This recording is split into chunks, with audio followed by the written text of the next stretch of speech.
2000년 9월 11일 날짜를 기억하고 계시는지요?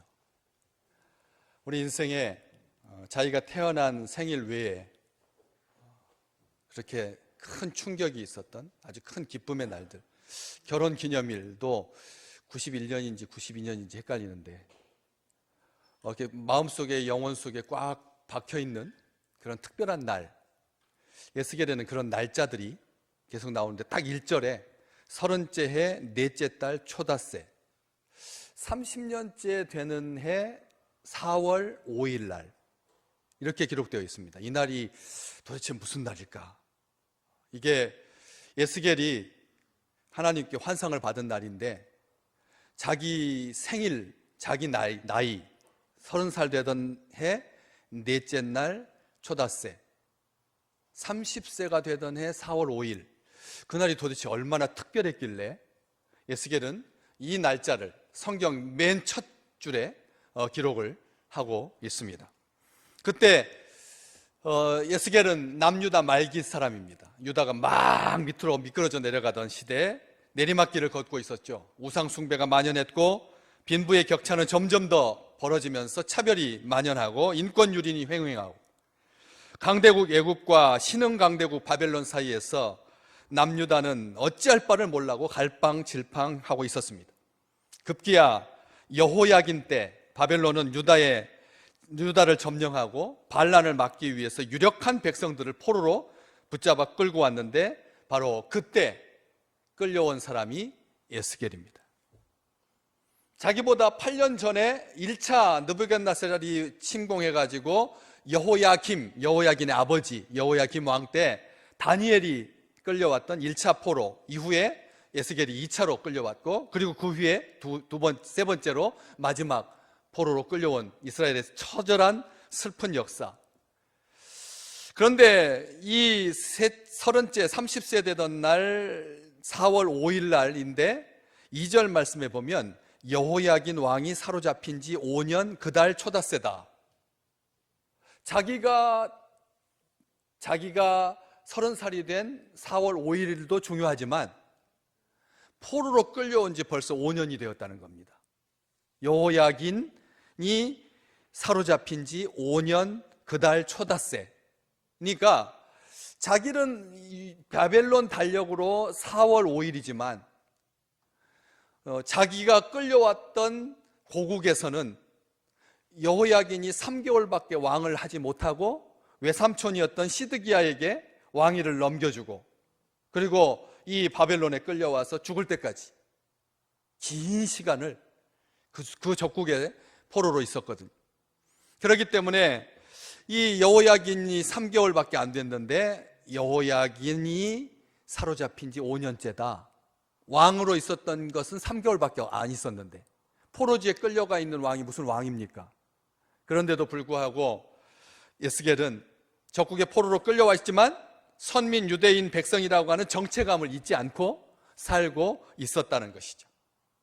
5년째가 되었습니다. 내가 사로잡힌 자 중에 있을 때 자신을 특별히 강조하기 위해서 내가라고 하는 말이 오늘 1절에도 내가 내게 이렇게 말씀하고 있고 그 다음에 3절에도 부시의 아들 제사장 나에게 에스겔에게 그리고 내 위에 라고 하는 말을 아주 빈번하게 쓰고 있습니다. 4절 말씀에도 내가 보니 나라고 하는 말을 자주 강조하는 그런 모습을 보이고 있는데 이것은 무슨 뜻이냐면 포로된 동족들과 더불어서 고통과 아픔을 함께 나누고 있는 나를 강조하기 위해서 그렇게 쓰고 있는 것이죠.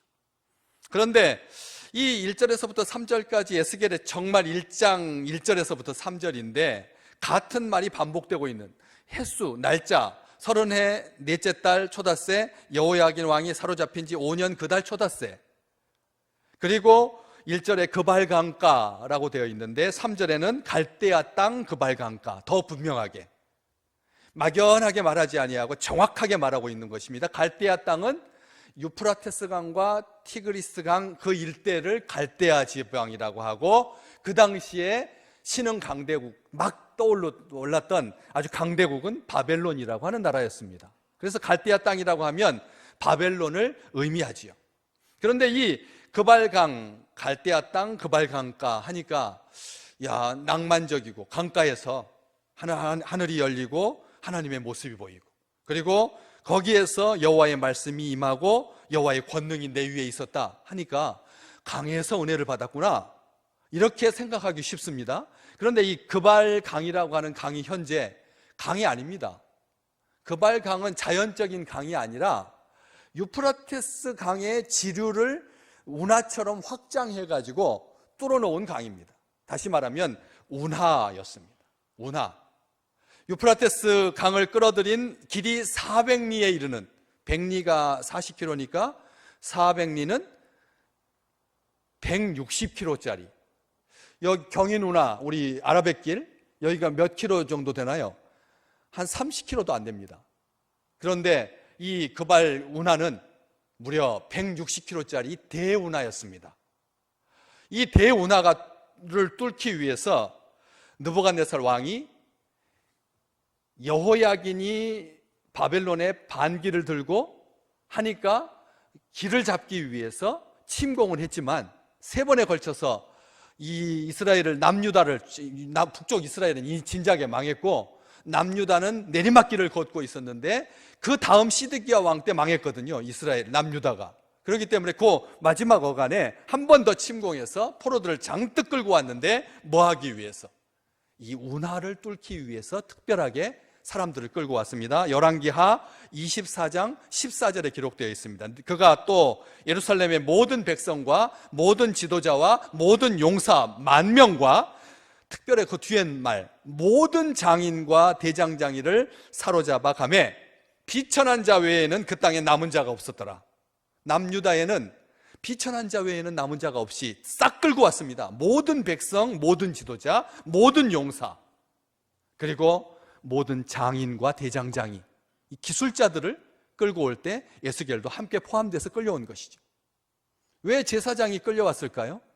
제사장은 왕과 선지자와 함께 지도자들이었기 때문에, 민족의 영적인 지도자였기 때문에 에스겔이 25살에 끌려와서 5년이 지나가지고 지금 30살이 된 겁니다.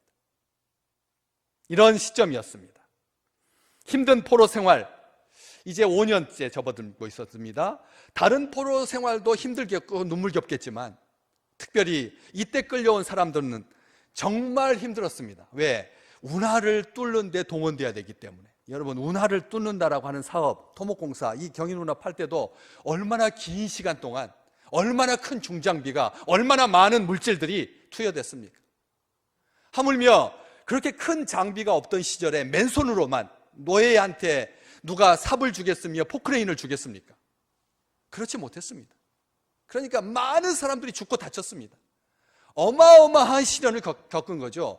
20톤짜리 돌멩이를 10,000개 쌓아가지고 피라미드 쌓는 것도 힘든 일이지만 160kg짜리 운하라고 하는 말은 그냥 물길을 내는 게 아닙니다. 배가 다닐 수 있는 강이 운하인 겁니다. 그렇기 때문에 인위적으로 그것을 뚫었습니다. 파나마 운하를 뚫을 때 얼마나 많은 중국 사람들이 끌려가서 그래서 힘들고 죽었는데요. 어마어마한 일입니다. 대역사입니다. 10년, 20년 걸립니다. 5년째 지금 그 작업을 하고 있었으니 유대인들이 얼마나 지치고 힘들었겠습니까?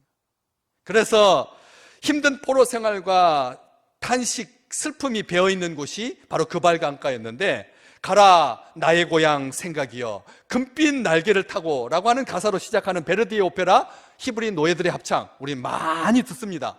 그 히브리 노예들은 이렇게 부르죠. 바벨론의 포로로 끌려와 억압과 노역에 시달리는 히브리인 노예들의 유프라테스 강가에서 조국을 향해서 부르는 간절한 노래.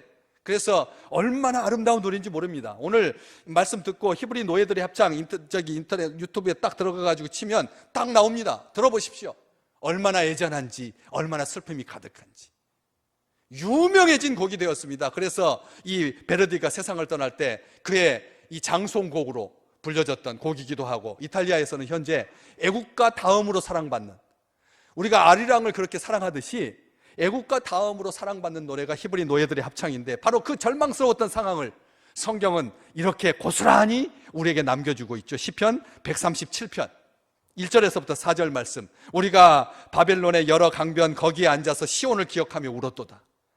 그 중에 포도나무에 우리가 우리의 수금을 걸었나니 이는 우리를 사로잡은 자가 거기서 우리에게 노래를 청하며 우리를 황폐하게 한 자가 기쁨을 청하고 자기들을 위하여 시온의 노래 중 하나를 노래하라 함이로다. 4절 말씀, 우리가 이방 땅에서 어찌 여호와의 노래를 부르겠는가? 관리 감독자들, 운하를 뚫는 지도자들이 바벨론 사람들인데 노예로 끌려와서 처절하게 그렇게 어린애부터 나이 든 사람까지 가릴 것 없이 제사장, 왕족, 귀족 할 것 없이 용사할 것 없이 다 여기에 동원돼 가지고 그렇게 힘들어할 때 잠시 쉬는 시간에 이스라엘 히브리 노예들에게 노래 한번 불러보라, 우리를 한번 기쁘게 재롱 피워보라 하는데, 시온의 노래, 이스라엘 노래 중에 익숙한 노래, 잘하는 노래를 한번 불러보라고 했을 때 우리가 이방 땅에서 어떻게 적국 사람들 앞에, 적 앞에 여호와의 노래를 부르겠는가? 아멘. 자존심이 있는 거죠. 그냥 이스라엘 백성들이 불렀던 시온의 노래는 인생의 슬픔을 한탄하는 구슬픈 그런 민요나 노래가 아니라 여호와의 노래를 불렀다는 말씀입니다. 예수 믿는 주의 백성들이요, 이 땅에 살아가면서 우리가 즐겨 부르는 노래가 무엇입니까? 인생은 미완성, 아름다운 노래 많습니다. 소라 소라 푸르른 소라, 얼마나 많습니다. 칠갑산 노래도 많지요. 그러나 예수쟁이라면 기본적으로 부를 수 있는 것이 여호와의 노래를 부르시기를 주의 이름으로 축복합니다. 세상 노래는 간드러지게 잘 부르면서 찬송가 부를 때는 굉장히 소리도 작고 자신도 없고, 왜? 평상시에 안 불렀으니까. 게다가 정경환 목사님은 새 찬송가 부르기 좋아해가지고 평생 듣도 보도 못한 찬송가를 자주 부르니까 이게 따라서 부르기도 뭐하고, 익숙한 곡도 아니어서 점점 작아지지 마시고 새 노래로, 은혜 받은 대로 하나님의 노래를, 여호와의 노래를 마음껏 부르시기를 주의 이름으로 축복합니다. 그렇지 않으면 대적이 사로잡아서 조롱하면서 우리를 기쁘게 해봐라, 애양 떨어봐라, 아양 떨어봐라 하면서 너희 고향 노래 불러라, 이렇게 하지 않겠습니까? 적국의 운하건설에 동원된 유대인 포로들이 같이 수용되었던 포로 수용소가 딱 그발 강가 어디에 있었습니까? 뒤에 두 장만 더 넘기시면 3장 5절에 보면 데라비브라고 하는 데라빕이라고 하는 장소에 집단 수용됐습니다. 그발 운하 옆에 데라빕, 지금 현재 말로 테라비브입니다. 테라비브는 이스라엘에 있는데 지금 이라크에도 테라비브가 있습니다. 그 이스라엘에 있는 테라비브 말고 바로 유프라테스 강 지류 그발 강 운하 옆에 테라비브, 이 테라비브라고 하는 말이 바벨론 말입니다. 무슨 뜻이냐면 황폐가 된, 폐허가 된 땅이라는 뜻입니다. 폐허가 된 땅이라는 뜻입니다. 아름다운 땅, 목가적인 땅, 유유히 흐르는 운하를 바라보면서 콧노래가 절로 나오는 그런 멋진 땅, 언덕 도드라진 곳에 있는 아주 환기도 잘 되고 습기도 없고, 낮에는 덥고 밤에는 춥지만 습기가 없어서 편안한 그런 좋은 땅이 아닙니다. 예전에 사람들이 살다가 홍수로 인해서 폐허가 된 땅, 사람이 살 수 없는 그 더러운 땅, 거기에 유대인 포로들이 집단 수용되어서 운하 노동에 동원되고 있었습니다. 지금도 예나 마찬가지, 예나 지금이나 철로변에 사는 사람들, 고가 밑에 허름하게 집 짓고 사는 사람, 그리고 하천변에 살고 있는 사람들, 어떤 사람들입니까? 가난하고 힘없는 사람들, 내동댕이 쳐진 사람들이잖아요. 그런 사람들이 살고 있었습니다. 얼마나 기가 막혔겠습니까? 5년째 지금 그 일을 하고 있는 것입니다.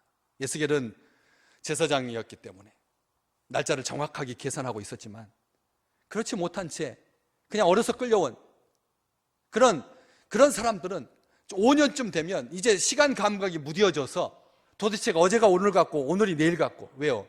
70년 동안 이렇게 살아야 하나? 예레미야 선지자가 같이 에스겔 선지자와 같이 활동하고 있었거든요.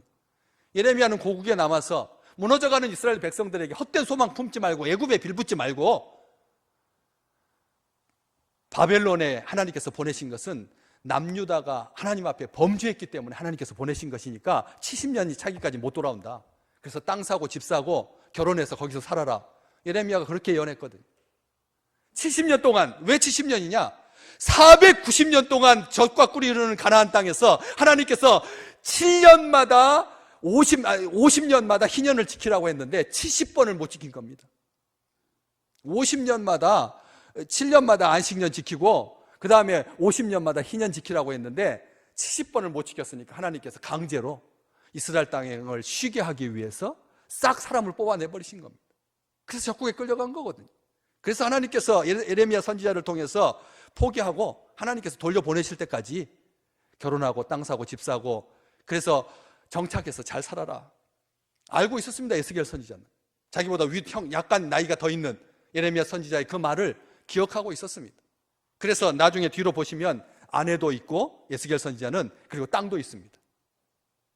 이런 상황, 그래서 이런 상황 속에서 선지자는 분명한 민족적 의식을 가지고 여호와의 지금 시드기야가 왕으로 다스리고 있지만 불과 5, 6년 뒤에 멸망할 이 조국의 앞날을 바라보면서 그래서 이 참혹한 상황 가운데 그렇게 있었던 땅도 막히고 하늘도 막히고 아무것도 보이지 않는 그런 상황에서 하나님은 역사하기 시작합니다.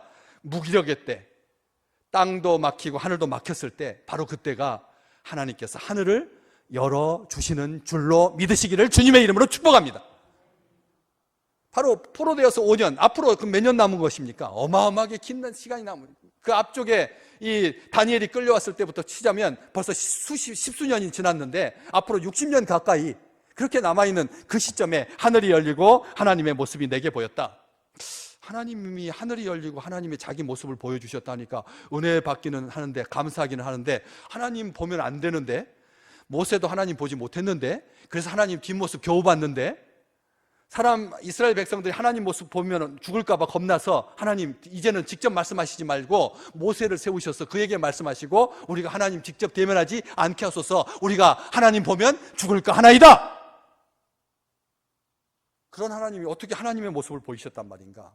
그래서 여러 성경을 한번 더 찾아봤습니다. 우리말 성경 하늘이 열려 하나님의 환상을 보았다. 세번역 성경 나는 하나님이 하늘을 열어 보여주신 환상을 보았다. 아멘. 이렇게 기록되어 있습니다. 하나님 보았다라고 하는 이 표현이 하나님을 직접 육신의 눈으로 봤다는 말이 아니라 하나님께서 보여주신 환상을 보았다. 하나님의 환상이라고 하는 말은 비전과 같은 말입니다. 하나님의 비전을 내가 보았다. 그래서 4절부터 28절까지 1장 전체가 다 환상 이야기입니다. 내가 보니 북쪽에서부터 폭풍과 큰 구름이 오는데 그 속에서 불이 번쩍번쩍하여 빛이 그 사방에 비치며 그 불 가운데 단쇠 같은 것이 나타나 보이고 그 속에서 네 생물의 형상이 나타나는데 그들의 모양이 이러하니. 무슨 말입니까? 네 생물과 불과 번개 같은 모양으로 임하시는 하나님의 영광을 보았다는 말입니다. 하나님의 영광은 감히 측량하지 못할 놀라운 영광입니다. 크고 빛나는 영광이죠. 그 영광이 그 하나님이 이스라엘 백성들 때문에 열방에 조롱을 당하고 있는 상황에서 왜요? 그 당시 고대 사람들은 패배한 나라의 신은 능력이 없다라고 말했거든요. 패망한 나라의 신은 능력 없는 신이다. 그래서 이스라엘 백성들이 섬기는 하나님 우습게 여겼습니다. 그래서 하나님을 모독하고 하나님을 조롱하고 봐라 자기 백성 하나 못 지키는 하나님이 신이냐? 하면서 하나님 있는 백성들을 조롱했던 것이죠. 그럴 때 하나님께서 분연히 일어나셔서 에스겔에게 하늘을 여시고 하늘의 환상을 하나님 자신을 환상이 하나님 자신인 거죠. 계시를 보여주신 것입니다. 그래서 나라를 잃고 포로로 잡혀간 암담한 백성들을 위로하시고 계시는 것이죠. 위험 가득한 모습으로 자신을 드러내신 것입니다. 그러면서 여호와의 말씀이 그에게 30살 되던 해 4월 5일 여호야긴 왕이 사로잡힌 지 5년 그달 초닷새 정확하게 자기가 끌려왔던 날을 기억하고 있는 것입니다. 에스겔은 하나님의 강력한 역사와 임재를 경험합니다. 예루살렘에 있었다면 제사장의 임무를 수행해야 할 나이 30살 가장 아름다운 나이 그때 하나님께서 임재하시고 말씀 주시고 환상 보여주시고 하늘을 열어주시고 하나님은 아무 때나 말씀하시는 분이 아니라는 거예요. 하나님은 자신이 세우신 율법의 원칙을 정확하게 따라서 사람을 부르십니다. 민수기 4장 2절에서부터 3절, 레위 자손 중에서 고핫 자손을 그들의 종족과 조상의 가문에 따라서 집계할지니 곧 30세 이상으로 50세까지 회막의 일을 하기 위하여 그 역사에 참가할 만한 모든 자를 계수하라. 하나님께서 몇 살부터 몇 살까지요? 30살에서부터 50살까지 능력 있게 충성스럽게 감당할 레위 지파 자손 중에서 고핫 자손을 30살에서부터 50세까지 회막 일을 하기 위해서 그 역사에 참가할 만한 모든 자를 계수하라. 그런데 30살로 분명히 나와 있는데 민수기 8장 24절에 보면 레위인은 이같이 할지니 곧 25세 이상으로는 회막에 들어가서 복무하고 봉사할 것이요.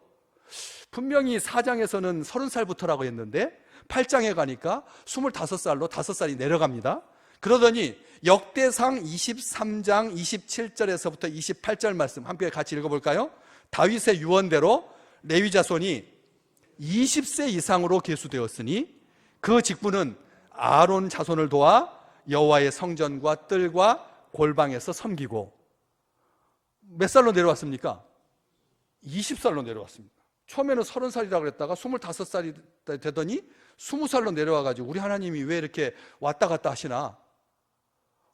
전쟁으로 백성들이 너무나 숫자가 줄어가지고 30살부터 일할 사람을 뽑으니까 없어서 점점 나이를 낮추신 것인가? 정리해보면 모든 레위인들은 25세가 되면 성막에서 일을 시작하고 8장에 있는 말씀처럼 25살이 되면 일을 시작하고 그 레위 지파 중에서도 특별하게 아론과 그의 아들들이 속한 고핫 자손들, 다시 말하면 제사장들은 30살에서부터 본격적으로 제사장의 직분, 희생 제물을 드리는 일, 그것과 직접적으로 관련된 일을 시작하고, 마지막 다윗이 하나님의 성전을 짓기 위해서 평생 모았던 아름다운 것들을 가지고 솔로몬이 성전을 완공한 다음에는 인력 충원을 하기 위해서 20살까지 나이를 낮춰서, 레위인의 나이를 20살까지 낮춰서 봉사할 수 있도록 한 것이다. 다시 말하면 하나님은 정확하신 분이십니다. 포로지에 끌려와 있는 에스겔이 30살이 된 것을 하나님께서 기억하시고 그에게 하나님의 때에 하늘이 열리고 하나님의 음성이 들리고 환상을 보고 여호와의 권능이 임했던 것이죠. 오늘날 주의 백성들은 레위 지파 제사장들처럼 모두 하나님께서 부르시고 세우신 제사장들이죠. 아멘? 아무도 아멘 안 하시죠? 베드로전서 2장 9절 말씀, 너무나 익숙한 말씀 같이 읽어볼까요? 너희는 택하신 족속이요. 왜 여기를 작게 읽으세요? 왕같은 제사장들이요, 거룩한 나라요, 그의 소유가 된 백성이니 이는 너희를 어두운 데서 불러내어 그의 기이한 빛에 들어가게 하신 이의 아름다운 덕을 선포하게 하려 하심이라. 베드로가 말했습니다. 너희는 누굽니까? 예수 믿는 주의 백성들, 왕같은 제사장들이요. 베드로만 말했습니까? 예수님께서 사랑했던 제자 요한도 계시록 1장 6절 말씀 같이 읽어볼까요? 그의 아버지 하나님을 위하여 우리를 나라와 제사장으로 삼으신 그에게 영광과 능력이 세세토록 있기를 원하노라. 아멘. 우리는 제사장입니다. 하나님께서 우리를 부르셨던 것이죠. 레위인으로 일단 딱 태어나면 딱 한 달이 지난 후에 생후 1개월이 되면 모두 계수되어서 하나님의 것으로 선언됩니다. 민수기 3장 12절 말씀 같이 읽어보겠습니다. 보라, 내가 이스라엘 자손 중에서 레위인을 택하여 이스라엘 자손 중에 태를 열어서 태어난 모든 마지를 대신하게 하였은즉 레위인은 내 것이라. 너는 내 것이라. 우리 찬양 그렇게 많이 부르시잖아요. 그런 것처럼 하나님께서 우리를 내 것이다, 내 소유다, 다른 사람이 만지지 못한다, 내가 너와 함께한다 하고 말씀하시는 것이죠. 레위인들이 성막에서 하나님의 일에 전념했던 것처럼 우리는 25살이 되면 서리 집사로 교회에서 하나님의 일에 전무할 수가 있는 것이죠. 그래서 우리 한국 나이로 25살 적다고 말하지 마라. 성경에도 레위인이면 심지어는 20세부터 성막에서 봉사할 수 있도록 하나님께서 허락해 주셨는데, 그래서 예루살렘도 아니고 예루살렘에서 1000km나 떨어진 이방 땅 적국 바벨론의 포로로 끌려와 있는 모든 것이 엉망진창이고 비정상적인 때에 정상적인 하나님께서 더욱 철저하게 하나님께서 세우신 원칙을 가지고 에스겔에게 나타나시고 자기를 보여주시고 여호와의 말씀이 임한 것이죠. 에스겔서에 보면 여호와의 말씀이 내게 임하사라고 하는 말이 49번 나옵니다. 에스겔은 몇 장으로 되어 있는데요? 48장으로 되어 있는데 49번 여호와의 말씀이 내게 임하사, 넘치도록 하나님께서 매 순간마다 에스겔에게 말씀을 보여주시고 말씀을 들려주시고, 유다 땅이 아닌 포로지 갈대아 땅, 특별히 제사장 에스겔에게 여호와의 말씀이 임했습니다. 지금도 살아계신 하나님께서 우리 믿음의 백성들에게 오늘 또 말씀해 주십니다. 그 백성이 등을 돌리고 배반했지만 버리지 않으시고 예루살렘 고집하지 않으시고 멀리 계시지 아니하시고 포로 시간 끝난 다음에 고국에 돌아가서 신앙생활 잘하는 것 보고 난 다음에 말씀하신 것이 아니라 성전에 갇혀 계시지 아니하고, 얼마나 놀라운 축복입니까? 하나님은 지금도 우리에게 말씀하고 계십니다. 시편 107편 20절 말씀 함께 같이 읽어볼까요? 그가 그의 말씀을 보내어 그들을 고치시고 위험한 지경에서 건지시는도다. 아멘. 하나님께서 말씀을 보내시고 그들을 고치시고 위험한 지경에서 건지시는도다. 옛 성경, 개역 성경에는 위경에서 건지시는도다. 고쳐주시고 위경에서 건지기 위해서 오늘 또 하나님께서 우리에게 말씀을 주신다는 말씀입니다. 하나님은 우리에게 말씀하십니다. 들을 귀 있는 자에게 말씀하시고 하나님께서 선택하고 부르신 자에게 말씀하시고 하나님을 사랑하고 하나님을 기대하고 하나님을 기다리는 자에게 특별히 임하여 말씀해 주십니다. 매주 우리가 하나님 앞에 이 말씀을 받을 수 있다고 하는 것, 얼마나 놀라운 일입니까? 새벽 제단에 하나님께서 우리의 귀를 여셔서 눈을 여셔서 하나님의 말씀 듣게 하시고, 금요일마다 월정 기도로 하나님께서 말씀 주시고, 절기 때마다, 그리고 수련회 때마다, 기회 있을 때마다 하나님께서 말씀 주시고, 그래서 말씀 듣는 자는 어떻게 된다고요? 고침받고 위험한 지경에서 하나님께서 건져주신다 말씀하고 계시는 것이죠. 또 여호와의 권능이 내 위에 있으니라. 이 여호와의 권능이 내 위에 있다라고 하는 말은 거기에서 주의 권능이 나를 사로잡았다라고 하는 뜻입니다. 내 위에 있다, 다른 사람이 아니라 바로 나에게 하나님께서 권능으로 함께 하셨다, 계속 함께 하십니다. 3장, 지금 1장 보고 계신데 3장 14절 여호와의 권능이 힘있게 나를 감동시키더라.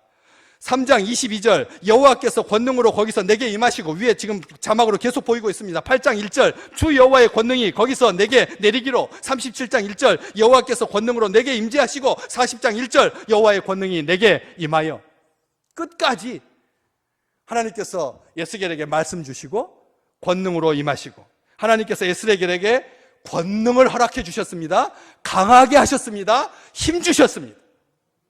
그런데 이것은 아버지 부시 대통령처럼, 부시 제사장 부시가 유대 땅에 있을 때, 그때 막 요시야 임금이 하나님의 말씀을 발견하고 말씀대로 개혁하고 우상을 척결하고 산당을 회파하고 하나님의 백성을 주께 돌이키게 했던 종교개혁의 놀라운 그 축복에, 그때 바로 부시가 에스겔을 낳았거든요. 아들을 낳으면서 아버지는 간절한 마음으로, 하나님, 이 아들에게 힘 주십시오. 이 아들을 강하게 해주십시오. 당신은 강하신 하나님이십니다. 하나님은 우리의 힘이 되십니다. 하나님, 이 아들을 힘있게 도와주십시오. 해서 지은 이름이 에스겔. 에스겔, 마지막에 엘입니다. 앞에 기역자가 있어서 에스겔로 읽히는 거죠. 하나님께서 강하시다. 하나님께서 우리의 힘이 되신다. 하나님 도와주십시오. 하나님 우리를 강하게 해주십시오. 그런 간절한 마음을 담아서 하나님께 아들 이름을 에스겔이라고 지었는데, 하나님께서 30살 되던 해 하나님께서 그에게 권능으로 임하셔서 그를 강하게 하시고 힘있게 하여 주신 것입니다. 기도한 대로 될 줄로 믿으시기 바랍니다. 에스겔이라고 이름 지은 대로 하나님께서 성취시켜 주셨습니다. 권능으로 임하셨습니다. 그런데 이 권능이라고 하는 단어를, 똑같은 단어인데, 히브리어 단어인데 3장 22절에 보면 손으로도 번역이 가능합니다. 여호와의 손이 내게 임하여. 하나님의 권능이 내게 임하여라고 하는 말을 여호와의 손이 내게 임하여 33장 22절에 그렇게 기록되어 있거든요. 다시 말하면 에스겔이 하나님의 손에 붙잡힌 바 되었다는 뜻입니다. 말씀이 임한 사람은 하나님의 말씀이 강권하시는도다, 하나님의 말씀이 나를 붙들고 다니신다. 나를 이끌고 다니시고 나를 말씀으로 힘주시고 말씀으로 능력 있게 하시고 말씀으로 강하게 하시고 말씀으로 도와주시고 말씀으로 인도하시고, 그래서 여호와의 손이 우리와 함께 하신다. 하나님의 손은 권능의 손입니다. 그래서 여호와의 권능, 여호와의 손은 같은 말이죠. 그런데 이 표현을 에스라 선지자도 하나님의 손이라고 하는 말을 누구보다도 사모했나 봅니다. 그래서 에스라에서에 보면 하나님의 손 이야기가 계속 나오죠. 에스라서 7장 28절 내 하나님 여호와의 손이 내 위에 있으므로, 8장 18절 우리 하나님의 선한 손에 도우심을 입어서, 22절 우리 하나님의 손은 자기를 찾는 모든 자에게 선을 베푸시고, 마지막 31절 우리 하나님의 손이 우리를 도우사 대적과 길에 매복한 자의 손에서 건지신지라. 아멘. 하나님의 권능이 우리와 함께 계시면 대적과 매복한 자의 손에서 우리를 건지실 줄로 믿습니다. 발표는 아주 근사하게 났습니다. 이번 델타 바이러스가 이보다 더 심한 바이러스는 없을 거다. 이보다 더 변종된 바이러스도 이 델타 바이러스를 이길 수 있는 바이러스는 없다. 그래서 지금 나와 있는 백신으로도 얼마든지 기간에 따라서 반복해서 맞으면 이길 수 있다. 좋은 발표죠. 그런데 처음에 그 화이자하고 모더나 나오기 전에 같이 나왔는데 얀센 주사 한 번만 맞으면 된다 해가지고 저는 부럽다. 와, 한 번으로 딱 끝내니까. 화이자도 모더나도 두 번째 맞을 때 다들 막 기분도 이상하고 안 좋고 아프다고 하는데 얀센은 그렇게 해서 그냥 한 번으로 끝나는 게 훨씬 낫지. 90% 뭐 80%는 아니지만 한 70% 가까이 방어를 해주니까 얀센 맞는 사람 굉장히 부러운데, 이번에 어제 발표 났죠. 미국에서 얀센 맞은 사람도 부스터샷 추가 접종을 해야 된다. 얀센 한 번 맞았는데 그 사람들도 올해가 넘기 전에 한 번 더 맞아야 된다. 똑같이 두 번씩은 맞아야 그렇게 보호받을 수 있다. 여러분, 눈에 보이지 않는 척, 우리가 마스크 뒤에서 숨어서 마스크로 사는 게 아니지. 하나님께서 하나님의 손이 우리를 도와주셔야 대적과 길에 매복한 자의 손에서 건지심을 받을 수가 있는 것이지. 오늘 우리에게 말씀 주시고 우리에게 권능으로 임하신 하나님께서 우리와 함께 하시면서 해주셨던 말씀, 신명기 32장 39절 말씀, 우리 함께 한 목소리로 같이 읽어보겠습니다. 이제는 나 곧 내가 그인 줄 알라. 나 외에는 신이 없도다. 나는 죽이기도 하며 살리기도 하며 상하게도 하며 낫게도 하나니. 아멘. 우리 하나님 어떤 분이시라고요? 죽이기도 하시고 살리시기도 하시고 상하게도 하시고 낫게도 하신다.